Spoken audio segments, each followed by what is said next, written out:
අයිබෝවන් සුබ දවසක් ඔබට රැකයාල්ගේ YouTube channel එකට ඔයගොල්ලෝ හැමෝම අදත් සාදරයෙන් පිළිගන්නවා. ඉතින් අද වීඩියෝ එකෙන් මම විස්තර අරගෙන එන්නේ අ ලංකාවේ උසස් අධ්‍යාපන අමාත්‍යාංශය සහ අනෙකුත් රටවල් වල රජයන් සමග ඇති කරගත්ත ගිවිසුම් සහ ඒ සම්බන්ධතා මගින් අපේ රටේ නංගිල මල්ලිලට වගේම පෝස්ට් ග්‍රැජුවේට් ස්ටඩීස් කරන්න බලාපොරොත්තු වෙන අයට රජය මගින් ස්කොලර්ෂිප්ස් දෙනවා ශිෂ්‍යාධාර දෙනවා ශිෂ්‍යත්ව දෙනවා. ඉතින් මං කලිනුත් ඕගොල්ලන්ට රටවල් කිහිපයක කොමන්වෙල්ත් ප්‍රෝග්‍රෑම් එක ඊට පස්සේ සිංගප්පූරුවේ හංගේරියා වගේ රටවල් කිහිපයක මෙහෙම දෙන ස්කොලර්ෂිප්ස් ගැන විස්තර අරගෙන ආවා. ඉතින් අද මම කතා කරන්නේ ඉන්දියාවට ඉන්දියාවේ යුනිවර්සිටිස් වලට ලංකාවේ අන්ඩර් ග්‍රැජුවේට් විදිහට යන අයට ඒත් වගේම PhD සහ මාස්ටර්ස් වලට ස්කෝලර්ෂිප්ස් නිකුත් කරලා තියෙනවා. ඒ ගැන විස්තර ටිකක් තමයි මම අද අරගෙන එන්න කියලා හිතුවේ. ඉතින් මම මේ දැන් ඉන්නේ සුපුරුදු පරිදි Ministry of Education, Higher Education and Vocational Education website එකේ. ඔයාලට බලා ගන්න පුළුවන් තවත් වෙනත් රටවල් සඳහා එක එක ස්කෝලර්ෂිප්ස් දීලා තියෙනවා. මෙතන මුලින්ම තියෙනවා හංගේරියන් අන්ඩර් ග්‍රැජුවේට් ස්කෝලර්ෂිප් එක. මම මේ ගැන ඔයගොල්ලන්ට විස්තර අරගෙන ආවා. මම හිතන්නේ දැනට මේක ඩෙඩ්ලයින් එක පහු වෙලා තියෙන්නේ. මම අද කතා කරන්න කියලා හිතුවේ ඇත්තටම මේ ඉන්දියන් රජයෙන් අන්ඩර් ග්‍රැජුවේට් ස්කෝලර්ෂිප් එක ඊට පස්සේ පෝස්ට් ග්‍රැජුවේට් PhD ප්‍රෝග්‍රෑම් එක සහ එයාලගේ මාස්ටර්ස් ප්‍රෝග්‍රෑම් එක ගැන විස්තර ටිකක්. ඊට අමතරව මෙතන පාකිස්තාන් රජයෙන් ඇප්ලිකේෂන්ස් කෝල් කරලා තියෙනවා. ඊට පස්සේ මෙතන තව ගවර්න්මන්ට් ස්කෝලර්ෂිප්ස් ඇකඩමික් ඉයර් එකට දීලා තියෙනවා.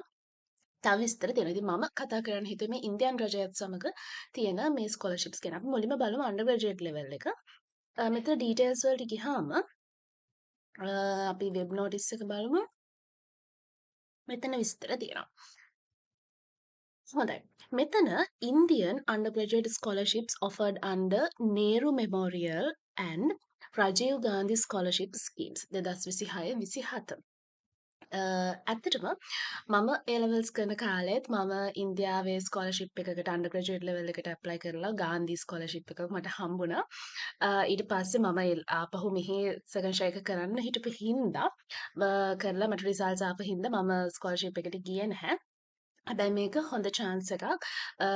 ලොකු ඉන්ටර්විව් එකකිනුත් පස්සේ ඔයාලට මේක සිලෙක්ට් වෙන්න පුළුවන්. ඉතින් මම හිතුවා මේ ගැන විස්තර අරගෙන එන්න අපේ නංගිලා මාලිලාට. මෙතනදී ලංකාවේ අන්ඩර් ග්‍රැජුවේට් ළමයි 60 දෙනෙක්ට ස්කෝලර්ෂිප්ස් 60ක් මෙතන තියෙනවා.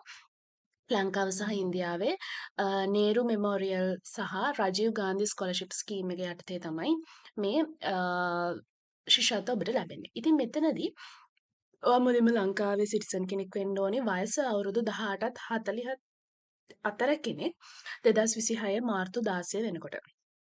ඒත් එක්කම මෙතන තියෙනවා applicant should have a minimum of 3 passes at the 2024 GCA A level examination in the relevant fields conducted by the Department of Examination Sri Lanka. ඒ කියන්නේ මෙතනදී ඔයාලට අඩුම තරමේ 2024 අපසුසස්වර විභාගයේ S passes 3ක්වත් තියෙන්න ඕනේ. ඊට පස්සේ ඉංග්‍රීසි knowledge එක මෙතනදී බලනවා. A level විභාගයේ ඔයාලට අඩුම S pass එකක් හරි O levels වලින් C pass එකක් හරි ඉංග්‍රීසි වලට තියෙන්න ඕනේ. මෙතනදී කියනවා.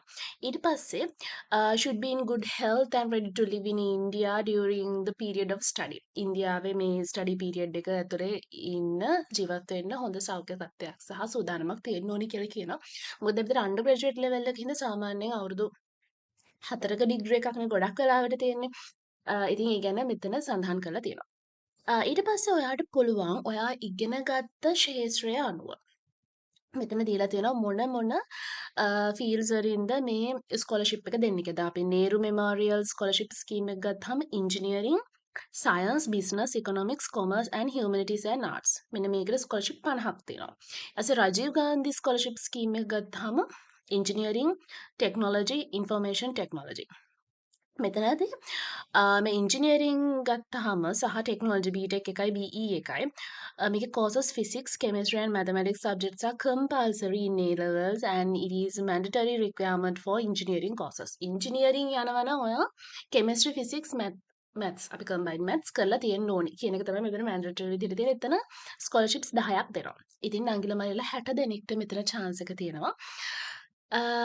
සමහර විට ඔයා ඇත්තටම කැමැත්තෙන් ඉන්නවා ෆොරින් යුනිවර්සිටි එකක ඔයාගේ බැචලර්ස් එක කම්ප්ලීට් කරන්න එක. මෙතන chance එකක්. ඊට පස්සේ සමහරක් කෙනෙක්ට හිතෙන්න පුළුවන් මට ලංකාවේ යුනිවර්සිටි එකට යන්න අමාරුයි හරි මොන හරි රිසල්ට්ස් එක. ඒතකොට මෙතන ඔයාගේ කම්පිටිෂන් එකේ ඔයාට කම්පිටිටිව් කැන්ඩිඩේට් කෙනෙක් විදිහට ඉදිරිපත් වෙන්න පුළුවන් නම් එහෙම කෙනෙක්ට උනත් මෙතන chance එක තියෙනවා.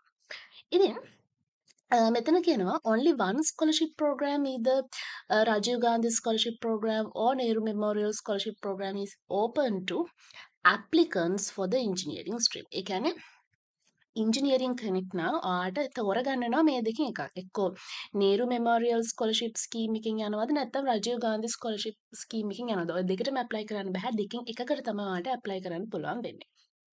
ඊට පස්සේ මෙතන කියනවා මේ ICCR ස්කෝලර්ෂිප් කවුන්සිල් එක ඇඩ්මිෂන් ඇරේන්ජ් කරන්නේ නැහැ කියලා මෙඩිකල්, පැරාමෙඩිකල් කියන්නේ නර්සින්, ෆිසියෝතෙරපි ඇන්ඩ් ඇනස්තේෂයා මෙන්න මේ වගේ සහ ෆැෂන් ඩිසයින් සහ ලෝ මේ ඩිග්‍රීස් වලට ඒගොල්ලෝ ඇඩ්මිෂන් ඔෆර් කරන්නේ නැහැ කියලා තමයි කියන්නේ. ඒතර මේ දීලා තියෙන එක. ඉංග්‍රීසි වලින් තමයි මීඩියම් එක තියෙන්නේ ඉගෙන ගන්න තියෙන ඉංග්‍රීසි වලින්. ඊට පස්සේ මෙතන කියන ස්කෝලර්ෂිප් ස්කීම් එක ෆුල් ටියුෂන් ෆී එක කවර් කරනවා එන්ටයර් ඩියුරේෂන් එකේ වාගේ. ඒතර මන්ත්ලි අලවන්සස් ඔයාලට හම්බ වෙනවා. පොත්තන් වගේ දේවල් ස්ටේෂනරි වලට ඔයාලට ග්‍රාන්ට්ස් ඇනුවල් ග්‍රාන්ට් එකක් හම්බ වෙනවා. ඊට පස්සේ in addition airfare to the nearest destination in India and annual grant for educational tours to various part of the country will be provided.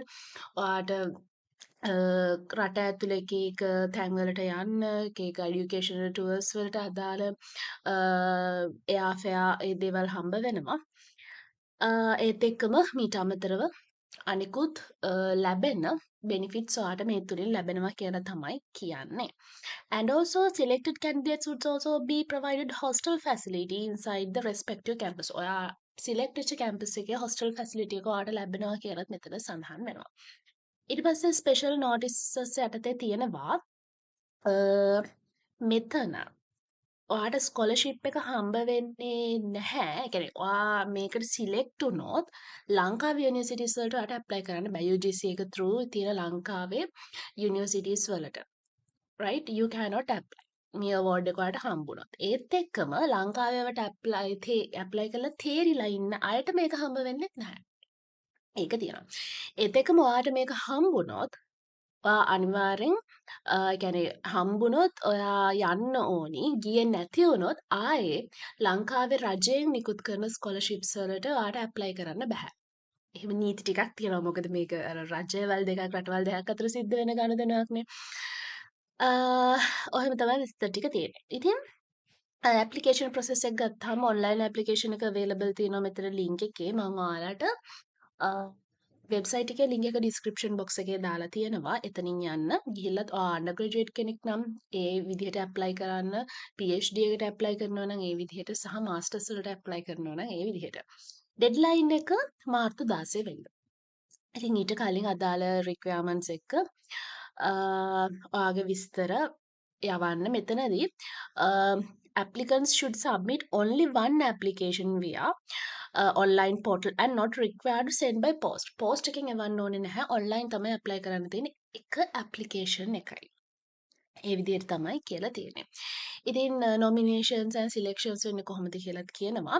Candidates will be shortlisted based on their set score and will be called for a structured interview by the Ministry of Education, Higher Education and Vocational Education with a short notice via email in due course. ඉතින් මෙහෙම කියලා කියනවා. එතකොට මට මතක තියෙන මම interview එකට යද්දී ඉන්දියාවේ තානාපති කාර්යාලයෙන් හරි එම්බසිඩර් ඔෆිස් එකකිනුත් දෙතුන් දෙනෙක් ඇවිල්ලා හිටියා ලංකාවේ කිහිප දෙනෙක් සහ ඉන්දියාවේ කිහිප දෙනෙක් ඇවිල්ලා හිටියා. ඒගොල්ලෝ එතකොට ඉංග්‍රීසි වලින් තමයි ඉන්ටර්විව් එක තිබ්බේ. අපේ ඩොකියුමන්ට්ස් එන්න ඕනි කොහොමද කියන එක ගැන කලින් ඊමේල්ස් වලින් දැල්ලලා තියෙනවා. ඒ විදිහට ගිහිල්ලා හොඳට පර්ෆෝම් කරලා ආගේ සෙට් ස්කෝර් එකත් එක්ක ඔයාට ස්කෝලර්ෂිප් එක ඔයා කැමති නම් ගන්න අවස්ථාව තියෙනවා. ඉතින් මේ විස්තර මම කිව්වේ අන්ඩර් ග්‍රැජුවේට් ඩිග්‍රී වලට ඇප්ලයි කරන්න කැමැත්තෙන් ඉන්න නංගිලා මාල්ලෙලාට. Okay. Then we can move on to the postgraduate degrees. ඊට පස්සේ දැන් අපි කතා කරේ මේක undergraduate scholarships. ඊට පස්සේ අපිට තියෙනවා PhD. ඒකත් අපි බලමු වෙබ් නෝටිස් එක.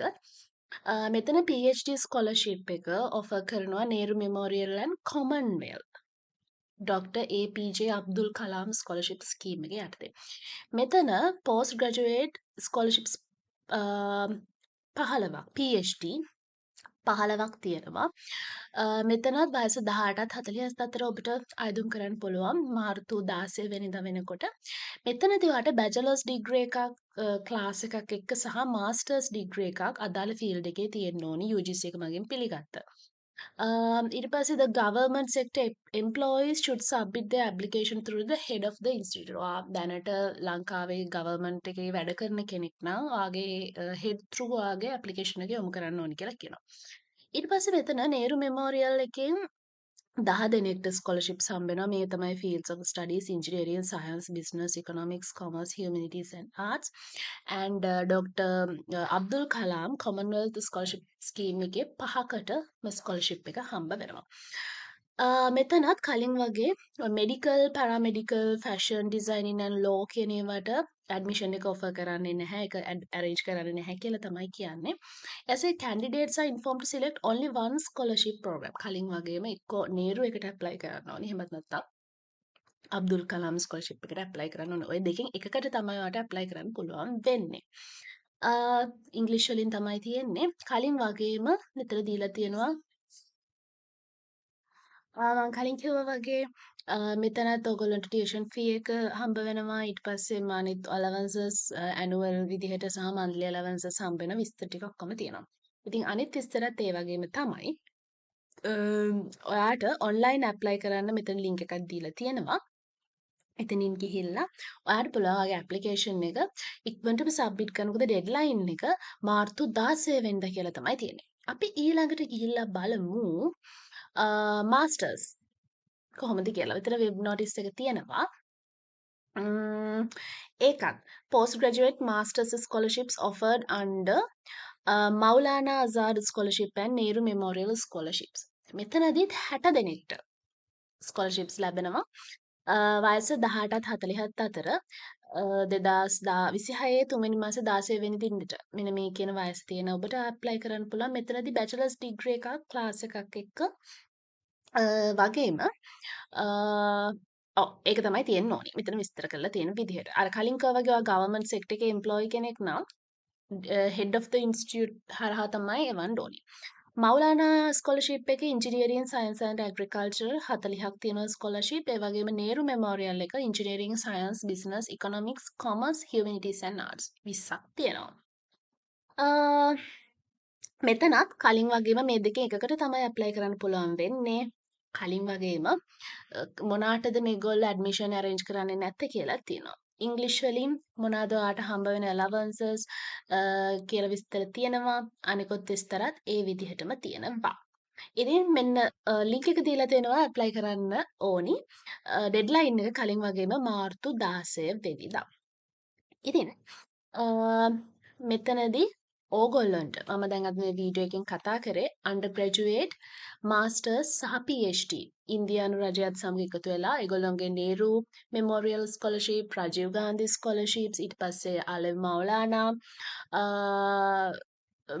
ආසාද් ස්කොලර්ෂිප්ස් ඊට පස්සේ නේරු මෙමෝරියල් ඇන්ඩ් කොමන්වෙල්ත් ස්කොලර්ෂිප්ස් සහ අබ්දුල් කලාම් ස්කොලර්ෂිප්ස් මෙන්න මේ කියන ස්කොලර්ෂිප් කැටගරිස් යටතේ undergraduate masters සහ PhD ඩිග්‍රීස් වලට ඔයාට ඇප්ලයි කරන්න අවස්ථාව තියෙනවා. ඉතින් ඉක්මන් කරන්න මම ලින්ක් එක දාලා තියෙනවා ඩිස්ක්‍රිප්ෂන් බොක්ස් එකේ. මේ විස්තරත් එක්ක ඔයාලා මේකට ඇප්ලයි කරන්න සුදුසුකම් තියෙනවා කියලා ඔයාලට හිතනවා සහ ඔයාලට කැමැත්ත තියෙනවා. ඉතින් තවත් මේ වගේ රැකියා අවස්ථා වගේම ඔයගොල්ලෝගේ අධ්‍යාපන කටයුතු වලට සහ අනිකුත් වැදගත් විස්තර දැනගන්න රැකියාවකේ අපිව සබ්ස්ක්‍රයිබ් කරලා තියාගන්න.